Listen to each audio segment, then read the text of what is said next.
अस्सलाम वालेकुम। जमात नव्वुम मजमून जुग्राफिया सबक नंबर 6 समंदरी पानी की खुसूसियात उसका हिस्सा 2 उर्दू प्लस चैनल पर इस सबक का मुताला हम करने वाले हैं। जैसे कि पिछली वीडियो में हमने दर्जा हरारत समुद्री पानी की दर्जा हरारत उसका मुताला किया। इस हिस्से में जो है समुद्री पानी की नमकीनियत का मुताला करने वाले हैं, जो आपकी दरसी किताब के सफा नंबर 50 से 55 पर मौजूद है। तो नमकीनियत क्या है? सबसे पहले तो नमकीन जायका इस तरीके से होता है जैसे कि आपको बताया गया है। फिर समुद्री पानी का जायका नमकीन क्यों होता है, ये आपको कुछ सवाल पूछे गए हैं और उसी की बुनियाद पे जो है वजाहत की गई है उसकी। तो समुद्री पानी का जायका नमकीन क्यों होता है, फिर समुद्री पानी में नमकीनियत की मिकदार ज्यादा होने की क्या वजह हो सकती है। जाहिर सी बात है, हम जो पानी का इस्तेमाल करते हैं वो पानी मीठा होता है, मतलब पीने के लायक होता है, नमकीन नहीं होता। लेकिन समुद्र का पानी जो है वह नमकीन क्यों होता है, ठीक है। समुद्री पानी की नमकीनियत का हमें क्या फायदा होता है, समुद्री पानी से हम नमक किस तरह हासिल कर सकते हैं। तो इस वीडियो में जो है हम इन सवालात का मुताला करेंगे, मतलब इनके जवाबात को जो है वजाहत के तौर पर समझने की कोशिश करने वाले हैं। नेक्स्ट हमें बताया गया है कि जुग्राफियाई वजाहत, जैसे कि मैंने अभी आपको कहा, तो नमक का इस्तेमाल सबसे पहले आपको बताया गया है कि नमक जो है समंदर से हासिल होता है और उसका इस्तेमाल कहाँ कहाँ किया जाता है। तो सबसे पहले गिजा में किया जाता है। गिजा जब तक नमक ना हो लजीज नहीं मालूम होती, तो गिजा में उसका इस्तेमाल किया जाता है। कीमियात और अद्वियात में भी उसका इस्तेमाल किया जाता है। फिर जरूरी अशिया को ज्यादा दिनों तक महफूज रखने के लिए, तो आप देख रहे हैं यहाँ मछली वगैरह है, तो इसको क्या किया जाता है, ज्यादा दिनों तक प्रिजर्व, जिसको हम कहते हैं कि ज्यादा दिनों तक महफूज रखने के लिए ज्यादा नमक का इस्तेमाल होता है। अगली तस्वीर में आप देख रहे हो अचार वगैरह है, मुरब्बे हैं, तो आपने देखा होगा इसमें जो है नमक का इस्तेमाल ज्यादा किया जाता है ताकि ये ज्यादा दिनों तक जो है प्रिजर्व, मतलब महफूज रख सके हम लोग इसको। उसके बाद जो है नमक का इस्तेमाल बर्फ तैयार करने के कारखाने में भी किया जाता है। आप देख रहे हैं बर्फ जो है कारखानों में तैयार किया जाता है। आपके फ्रिज या फ्रीजर में तो बनता ही है, लेकिन बड़े पैमाने पर अगर बर्फ तैयार करनी है तो फैक्ट्री में उसको तैयार किया जाता है। उन फैक्ट्रियों में नमक का इस्तेमाल होता है। नेक्स्ट आप देखोगे कि नमकसार, अब सवाल भी ये भी था कि हम नमक किस तरीके से हासिल करते हैं समंदर से, ठीक है। तो नमकसार के जरिए हम समुद्री पानी से नमक जमा करते हैं। तो नमकसार आपको समझ दिखाई दे रहा है कि किस तरीके से मिट्टी जो है, रेत जो है जमा की गई है और जो है उसमें थोड़ा थोड़ा सा पानी आपको नजर आ रहा है। तो अम्ल तफकीर की वजह से क्या होता है, पानी उड़ जाता है और जो नमक रहता है वो जमीन पर रह जाता है और इस तरीके से नमक को जमा किया जाता है।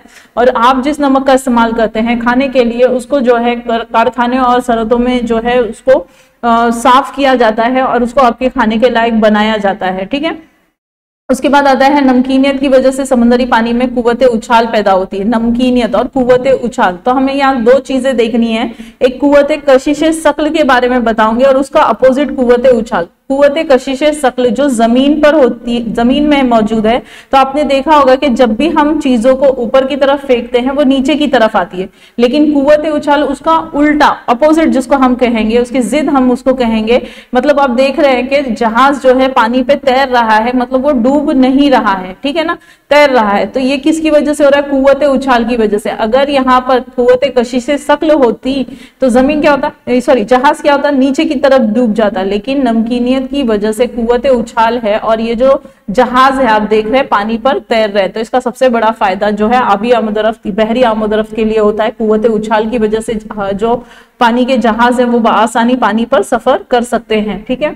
अगर समुद्री पानी में नमकीनियत हद से ज्यादा हो तो इस पानी में मौजूद जानदार खत्म हो जाते हैं। नमकीनियत अगर बहुत ज्यादा है तो उसमें जो अभी जानदार हैं वो क्या हो जाता है, वो खत्म होने के ये होते हैं, चांस होते हैं। नेक्स्ट आप देखोगे अमल कीजिए। आपको एक अमल दिया गया है, मतलब एक तजुर्बा आपको करना है। क्या है कि एक बड़े बर्तन में 1.5 लीटर पानी लीजिए। इस पानी में 100 ग्राम नमक डालकर घोलिए। घोलना मतलब पूरा मिक्स कर देना। आपको भी पता है कि नमक जो है पानी में पूरी तरीके से घुल जाता है। उसके बाद आपको बताया गया वही पानी को यकसा जसामत के 3 बर्तन लेना है। आप देख रहे हैं 3 कटोरे हमें नजर आ रहे हैं। शनाख्त के लिए तीनों बर्तनों पर अलग अलग रंग के नुक्ते लगाए गए हैं। तो आप यहाँ देख रहे हैं पहले पे जो है डार्क रेड कलर, गहरा लाल कलर है, फिर लाइट कलर है, उसके बाद जो है ब्लू कलर का है। तो इस तरीके से निशान लगाए गए ताकि हमें जो है बर्तनों की शनाख्त हो सके।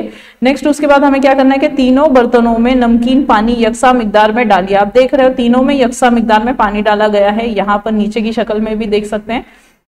इस बात का ख्याल रखें कि पानी भरने के बाद बर्तन आधे खाली रहें। तो हमने यहाँ पर क्या किया, पानी भर दिया है और उससे क्या हुआ है, बर्तन आधे आधे खाली है, पूरे नहीं भरे गए। नेक्स्ट आप शक्ल नीचे की तरफ देख रहे हैं, कुछ जाली रखी हुई है, कुछ बर्तन रखे हुए, तीनों कटोरियां हैं, कुछ में पानी भरा हुआ है, कुछ में पानी खाली है और एक में पूरा खाली है। तो इसमें हमको ये पूछा गया है कि सब लोग इस पानी का जायका चेक, मतलब जो पानी हमें दिया गया रखने के लिए, हमें उसका क्या करना है, टेस्ट चेक करना है, जायका चेक करना है कि नमकीन है या नहीं, तीनों का जो टेस्ट है वो बराबर है क्या। तो फिर क्या करना है कि एक बर्तन को सूरज की रोशनी में रखे, इस पर जालीदार ढक्कन ढाप दे। जिस तरीके से यहाँ पर आप देख रहे हो कि सूरज की रोशनी में रखने के लिए कहा है, हमने सूरज की रोशनी में रखा है और उसके ऊपर जो है जालीदार ढक्कन ढका हुआ है। नेक्स्ट आप देखोगे कि बाकी दो बर्तन जमात में रखे और ये जो दो बर्तन आपको ऊपर नजर आ रहे हैं इसको हमने जाली से ढककर जो है अपनी जमात यानी क्लास में रखा हुआ है। इन बर्तनों को भी जालीदार ढक्कन से ढक दे, तीनों को हमने जाली से ढका हुआ है। अब करना क्या है कि जमात में सिर्फ एक बर्तन में रोजाना आधा ग्लास मीठा पानी मिलाते रहे। अब आप देख रहे हैं दो हमारे पास है, दो में से एक में हमें क्या करना है कि आधा ग्लास पानी हमेशा उसमें मिलाते रहना। तो आप देख रहे हो ये ब्लू वाले में हम क्या कर रहे हैं, पानी मिला रहे हैं। हाँ, उसके बाद मतलब जो तीसरे नंबर का है, जो लाल हल्का लाल कलर है, उसमें कोई अमल नहीं हो रहा है। ठीक है, 3-4 दिन बाद तीनों बर्तनों को एक जगह लाए, बर्तनों के पानी की सतह का मुशाहिदा करें और इंद्राज करें। अब क्या करें, हम तीनों बर्तनों को एक साथ लाने के लिए कहा गया, लेकर भी आए हैं हमने। इंद्राज करना मतलब दर्ज करना है कि क्या फर्क आपको नजर आ रहा है। ठीक है, तो आप देख रहे हो ब्लू में पूरा पानी फुल भरा हुआ है, हल्का जो लाल कलर है उसमें पानी जितना था उतना ही है, लेकिन जो डार्क कलर था, लाल कलर, गहरा लाल कलर, उसमें आप देख रहे हो पानी की जो सतह है वो कम नजर आ रही है। तो जायके में होने वाले फर्क का तजुर्बा करें।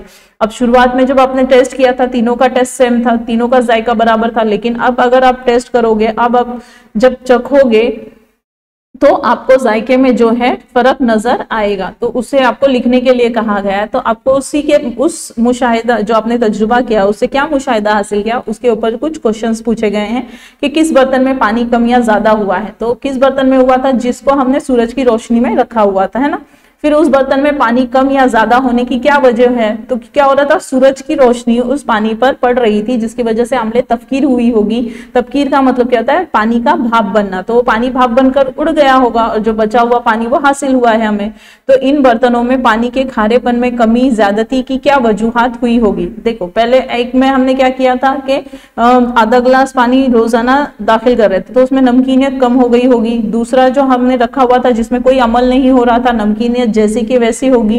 फिर जो तीसरा बर्तन था, मतलब जो सूरज के सामने रखा गया था, उसमें नमकीनियत क्या हुई होगी, बढ़ गई होगी, क्योंकि पानी जो है उड़ गया था, कम हो गया था, अम्ले तफकीर हुई थी उस पानी पर, तफकीर का अमल हुआ था, इसलिए उसमें खारापन क्या हुआ होगा, बढ़ गया होगा। तो इसी के ताल्लुक से आपको वजाहत है, देखिए जुग्राफियाई वजाहत। तो सूरज की तमाजात मतलब जो रोशनी है उसकी वजह से पानी में अम्ले तफकीर तेजी से होता है। अम्ले तफकीर का मतलब मैंने बताया कि तफकीर का मतलब क्या होता है, पानी का भाप बनना, तो उसमें तेजी से हुआ, ठीक है ना। तो पानी भाप बनकर कम हो जाता है लेकिन नमक उतना ही रहता है। तो मैंने नमक सार के वक्त भी बताया था आपको कि क्या की जाती है, मिट्टी की बाउंड्रीज बनाई जाती है और वहां पर पानी जमा किया जाता है, जिसमें होता क्या है कि पानी जो है भाप बनकर उड़ जाता है, बचा हुआ नमक जमीन पर रह जाता है, ठीक है। तो जिसकी वजह से बकिया पानी में नमक की मिकदार बढ़ जाती है, यानी पानी का खारापन यानी सॉल्टिनिटी बढ़ जाता है। तो अभी मैंने आपको वही बताया कि उस बर्तन में क्या हुआ होगा कि पानी जो है अम्ले तफकीर का अमल उस पर हुआ होगा, पानी उड़ गया होगा, सूरज की रोशनी से अम्ले तफकीर हुई होगी। नमक की तफकीर तो नहीं हो सकती, इसलिए नमक जैसे कि तैसा वहीं बच गया, इसलिए उसमें खारापन क्या हुआ, बढ़ गया।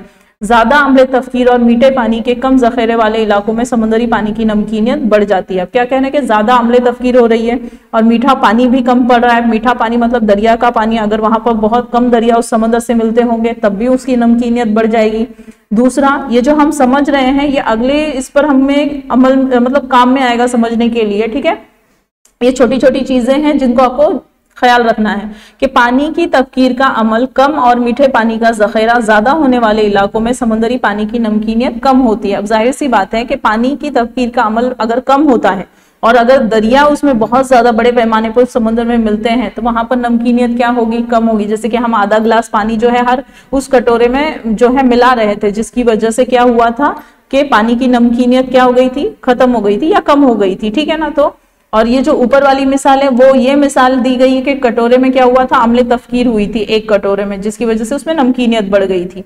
तो जहां पानी की तफकीर कम और मीठे पानी का जखेरा भी कम हो, इन इलाकों में समुद्री पानी की नमकीनियत में ज्यादा फर्क नहीं होता। तो ये तीसरा कटोरा जिसपे कोई अमल नहीं हुआ था, जैसे कि तैसा था, मतलब ना तो मीठे पानी का जखेरा हो रहा, ना तफकीर कम, मतलब तफकीर भी वहां पर कम हो रही है, तो नमकीनियत में कोई फर्क आपको नजर नहीं आता है। नेक्स्ट आप देखेंगे कि आइए गौर करें, क्या है कि जमीन के तमाम समंदरों का नमक यकजा किया जाए तो इसका वजन तकरीबन 120-10 लाख टन होगा। इसे जमीन पर फैलाया जाए तो तकरीबन 150 मीटर मोटी परत तैयार होगी, यानी तकरीबन 40 मंजिला बुलंद इमारत जितनी। उसके बाद इसे हमेशा जहन में रखें। अब आपको यहाँ पर क्या दिया गया कि नमक को किस तरह से, सॉरी नमक को नहीं, समंदर की नमकीनियत को किस तरह से नापा जाता है। जैसे कि हवा को नापने का आला है, जलजले को नापने का आला है, उस तरीके से समंदर की भी इकाई है, सॉरी समंदर की नमकीनियत जांचने की भी इकाई है। तो वही बताया जा रहा है आपको कि समंदर के 1000 वजनी हिस्से पानी में यकजा करे तो तमाम नमकीनियत को मिलाकर जितने वजनी हिस्से की मिकदार होती है इसे समुद्री पानी की नमकीनियत कहते हैं। मसलन आपको मिसाल के तौर पे बता रहे हैं कि समुद्री पानी के 1000 ग्राम 1 किलो पानी में तहलील शुदा नमक का तनासुब 40 ग्राम हो तो इस पानी की नमकीनियत 40/1000 बताई जाती है। 40/1000 मतलब 1 किलो पानी का जो नमक रहेगा उसके जरिए आपको बाकी के पानी का जो तनासुब है वो बताया जा सकता है। समुद्री पानी की नमकीनियत नापने के लिए हाइड्रोमीटर, रेफ्रेक्टोमीटर, सेलोनोमीटर वगैरह आलात का इस्तेमाल किया जाता है। तो ये आपकी जनरल नॉलेज के लिए भी बहुत बेहतरीन चीज है। नेक्स्ट आपको बताया गया है कि आपको जो है खते सरतान और खते जिद्दी के करीब नमकीनियत कितनी है। जैसे कि पिछली वीडियो में हमने देखा कि खते इस्तवा अगर गुजरता है जहां से, तो वहां पर क्या होता है, सूरज की रोशनी उमूदी पड़ती है। जब उमूदी पड़ेगी तो अम्ल तफकीर का अमल कैसा होगा, तेज होगा। तो ऐसे समुद्रों में जो नमकीनियत की मिकदार है वो कैसी होगी, ज्यादा होगी, क्योंकि अभी हमने पिछली स्लाइड पर देखा कि जहां अम्ल तफकीर ज्यादा होगी वहां पर नमकीनियत ज्यादा होगी। तो सवाल था खते सरतान और खते जिद्दी के करीब नमकीनियत कितनी है। तो खते सरतान ये ऊपर वाला खत आता है और खते जिद्दी नीचे जुनूब की तरफ, ठीक है। तो खते सरतान के पास समुद्री पानी की नमकीनियत 36 है और जिद्दी के करीब समुद्री पानी की नमकीनियत 35 है। तो आप देख सकते हैं 36 यहाँ पर, मतलब नीचे की तरफ जो है जिद्दी का जो इलाका है तो 36 वगैरह आपको नजर आ रहे हैं। यहाँ पर आप देखो 35 आपको नजर आ रहा है खते सरतान पर, ठीक है।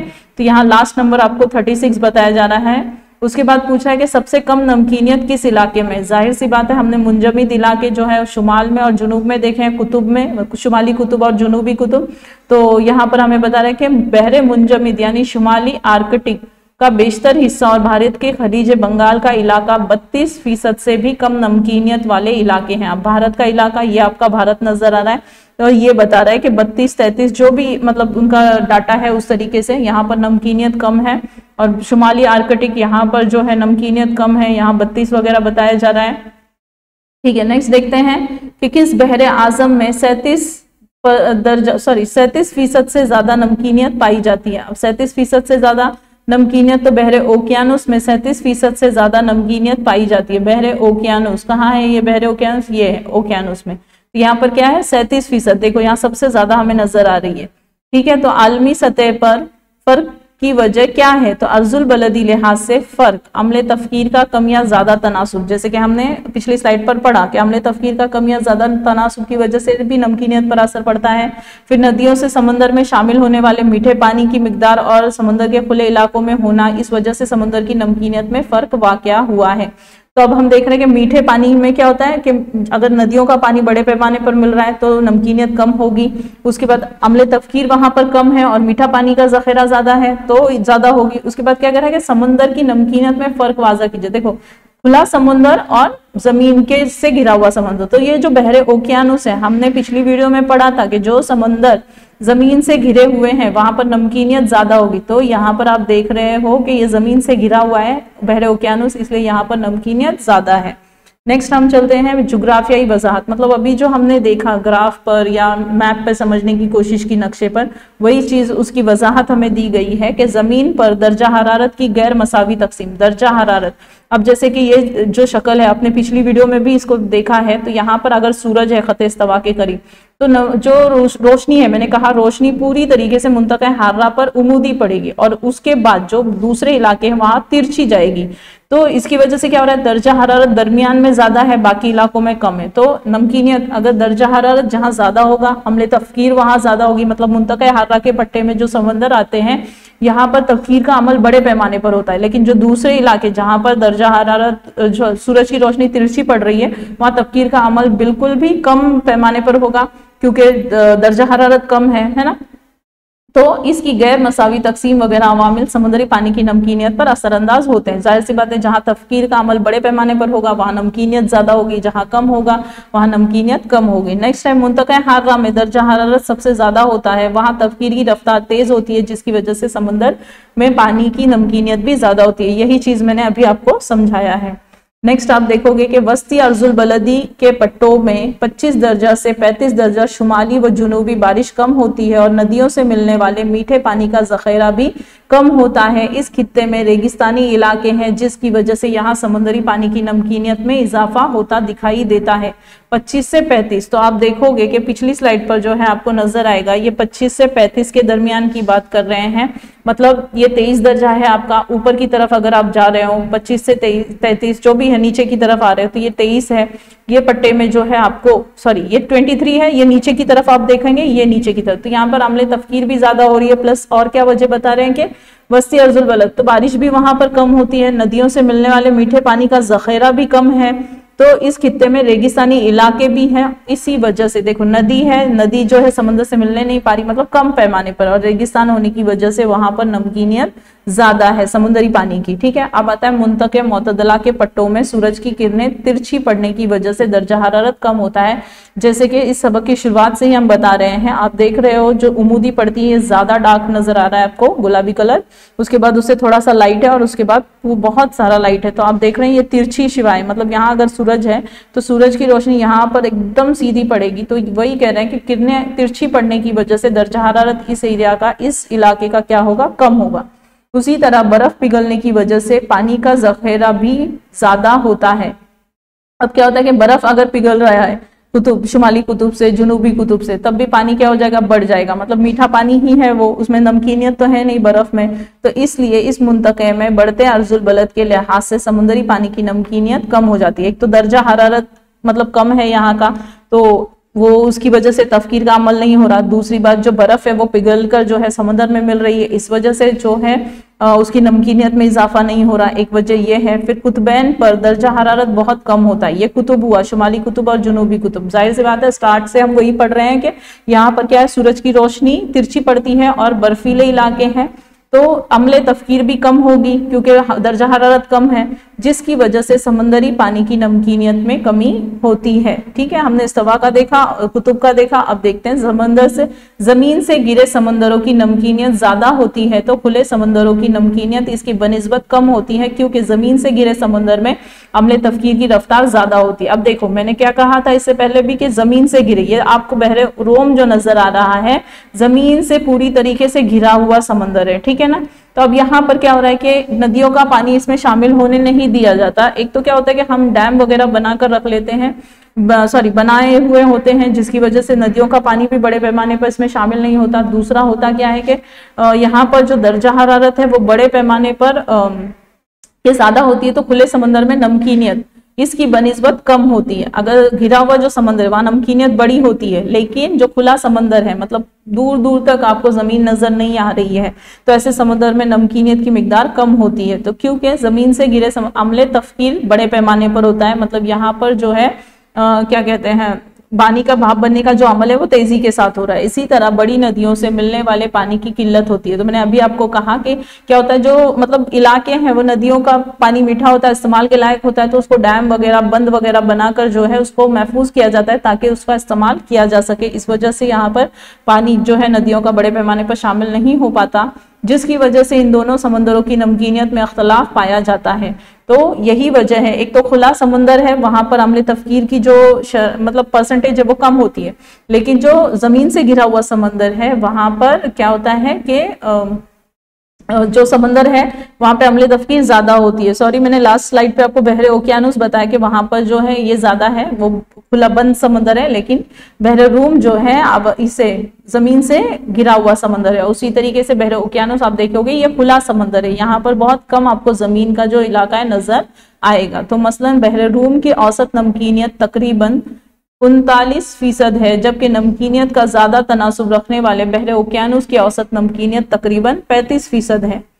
अब आता है बहरे मुर्दार। बहरे मुर्दार जो है क्या आप जानते हैं, इसमें दिया है एक जनरल नॉलेज के लिए आपको दिया है, क्योंकि यहाँ पर बहुत ज्यादा नमकीनियत है, इतनी कि यहाँ पर आबी जानदार भी जिंदा नहीं रह पाते और जो है लोग यहाँ पर डूबते नहीं हैं, क्योंकि हमने देखा कि नमकीनियत जितनी ज्यादा होगी कुव्वत उछाल उतनी ज्यादा होगी, मतलब वो अंदर आने की ताकत या नीचे जाने की ताकत नहीं पैदा होती। तो इस समंदर का नाम ही वहां के हालात की तरफ इशारा करता है। जाहिर सी बात है बहरे मुर्दार है, मुर्दार का मतलब बेजान। इजराइल और अर्दन इन ममालिक के सरहदों से मिले इस समुद्र के पानी की नमकीनियत 323% है। आमतौर पर समुद्री पानी की नमकीनियत 35% होती है, जैसे कि पिछली स्लाइड पर हमने देखा कि 35 नॉर्मल है।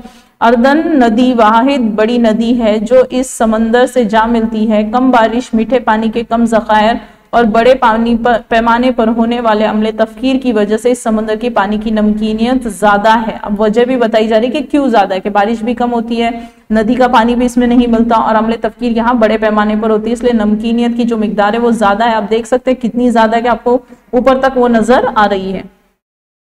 तो छोटी छोटी नदियों से आने वाली मछलियां यहाँ आते ही फौरन मर जाती हैं, क्योंकि नमकीनियत ज्यादा है जो वो बर्दाश्त नहीं कर पाती। हद से ज्यादा नमकीनियत की वजह से नमक की इज्तमाकारी होकर समंदर में नमक के सुतून तैयार हो गए हैं।